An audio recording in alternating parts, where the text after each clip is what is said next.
blue. This is a big test for the young Russian. Whenever you've got to come up against a Japanese, you know it's going to be a tough one. It's a real clash of styles, isn't it? The Russians tend to be very aggressive in their gripping style and their fighting spirit, where the Japanese tend to have that much more elegant flow in their judo. But a great start for the Russian as she comes in with the uchimata straight on the attack and then tries to follow it through into the niwaza.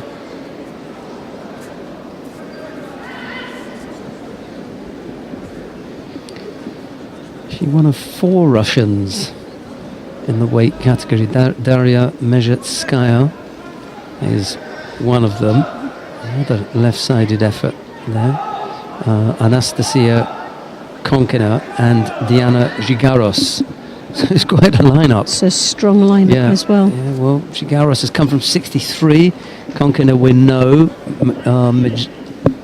Mezhetskaya as well is very strong. So you'd expect Russians to be able to get on the medal table.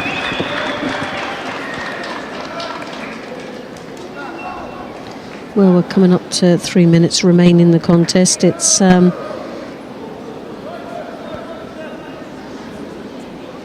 Golomidova looking the stronger. There has a very strong approach to this contest, taking full control right from the beginning. And the Japanese now will pick up a shido.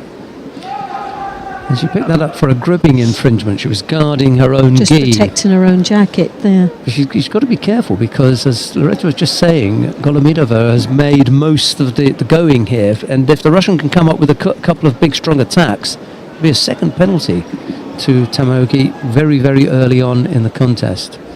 Just manages a little bit of an ashiwaza there, just to put some pressure. Strong left hand that's over there, controlling the Japanese quite nicely.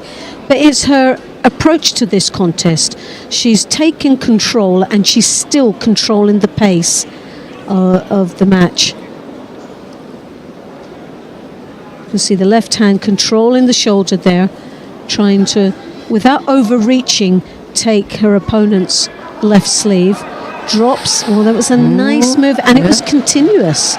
So I didn't see much of a pause, but the osaekomi's there. Well, sadly for the Russian, well, that pause and a lack of response as she went over into the ground was a poor judgment there for the Russian.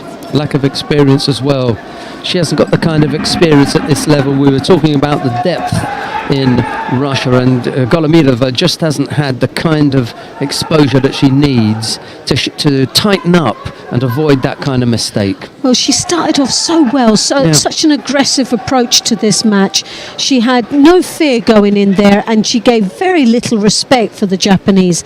And when it came down to just coming in that sort of position in niwaza, there was just very little awareness of how much danger she was in.